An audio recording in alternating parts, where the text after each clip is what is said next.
Hello there. It's a common pattern for some of us in relationships to be rescuers. It's like we're on the lookout for someone who we can save and rehabilitate.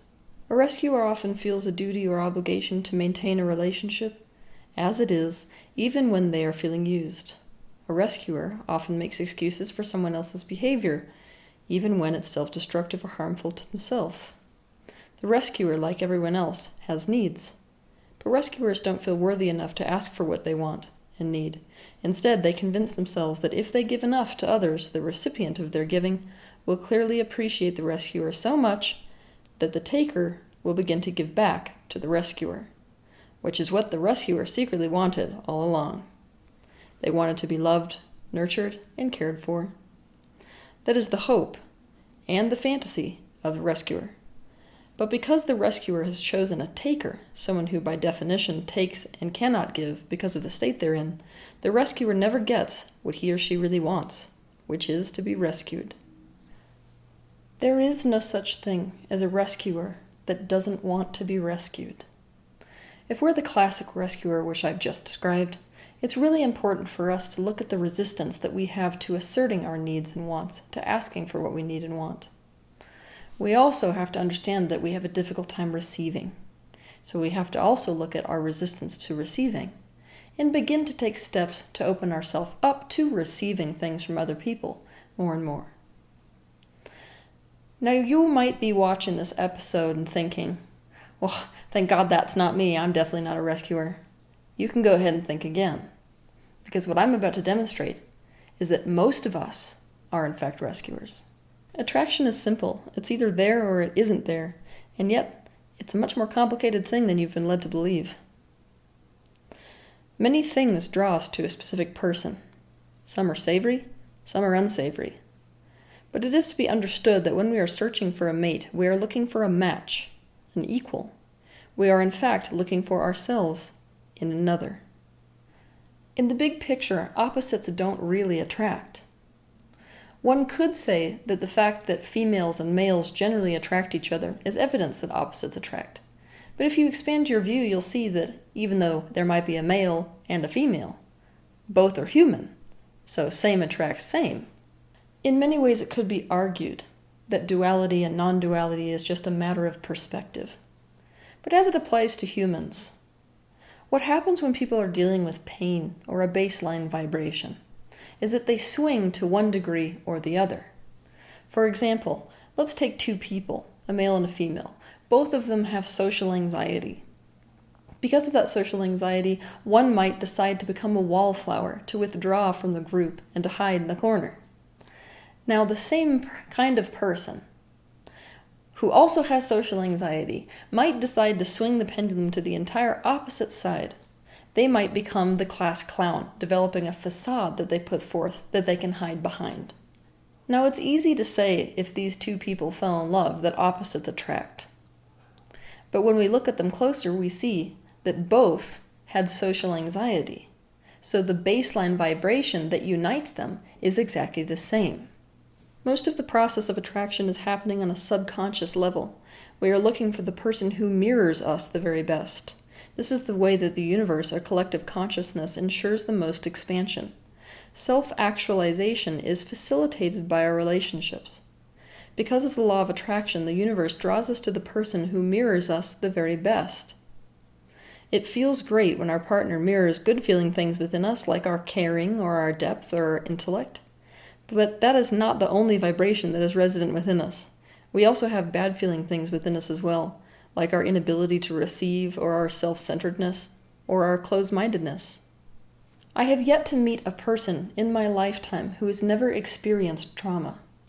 Even if parents were capable of providing a perfect upbringing full of complete love and everything else you could hope for an individual to grow into a healthy adult.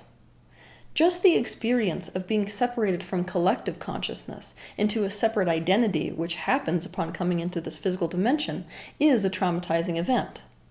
So what you're looking at when you're looking at a group of people is just varying degrees of trauma. These traumatizing experiences cause wounds within us, emotionally, mentally, and even physically. And sometimes these wounds go unhealed. Whether you're conscious of it or not, your being's ultimate desire is for complete healing. And rather than healing, let's say complete wholeness, complete integration.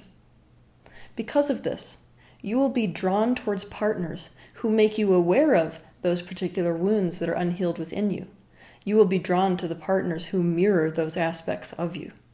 Because you are not conscious and aware of these wounds because they happened so long ago, the people that we are inexplicably drawn to have the same wound that we do.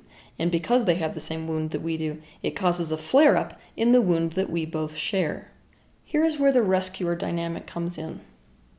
You have always, even if it's on a subconscious level, wanted to heal that deep wound within you. But you buried it deep in your subconscious. So the only way to see that wound, again, is to step in front of a mirror. The mirror is the partner. So the minute you step in front of the partner, you have that wound mirrored for you. But here's the issue.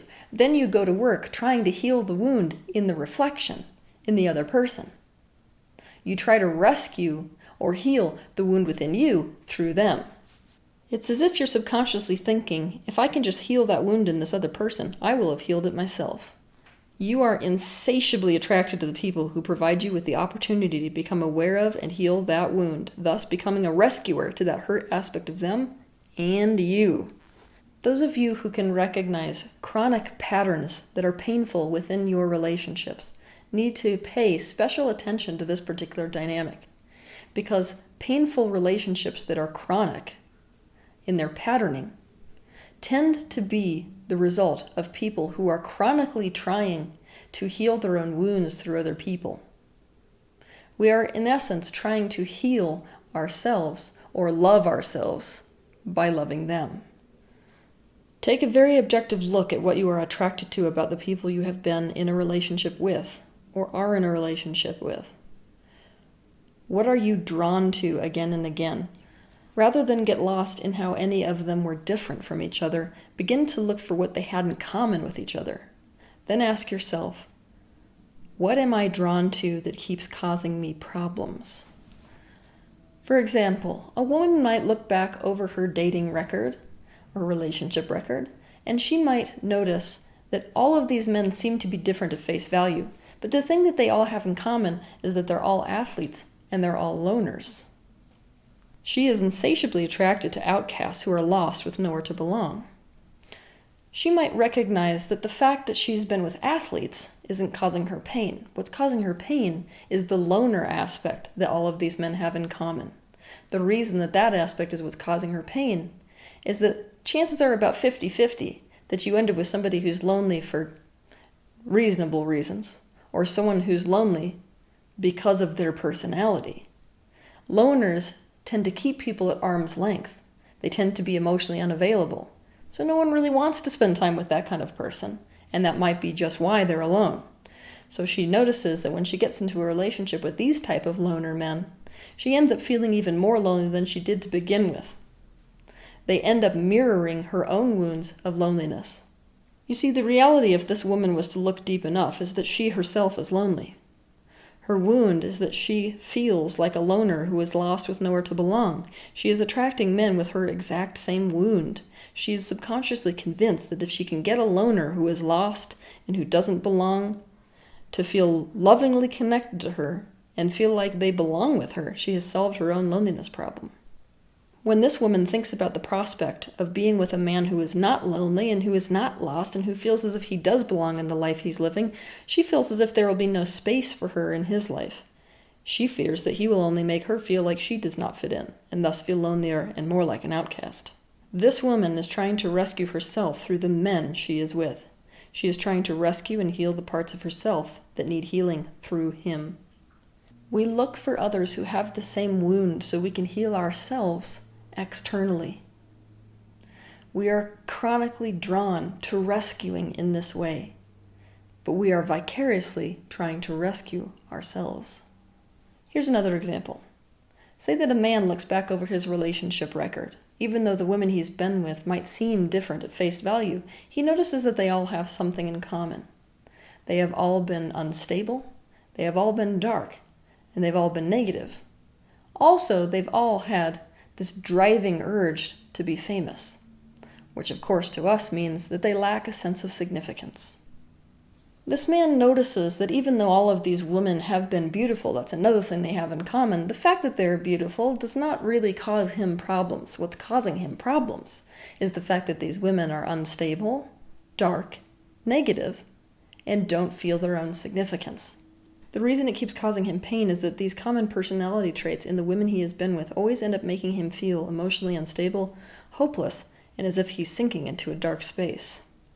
You see, the reality, if this man was to look deep enough, is that he himself is emotionally unstable, dark, negative, and lacks a sense of significance. That is his wound. He is attracting women with his exact same wound. He is subconsciously convinced that if he can get an unstable, dark, negative woman who lacks a sense of significance to feel stable, light, happy, and self-confident, he has healed his own problem.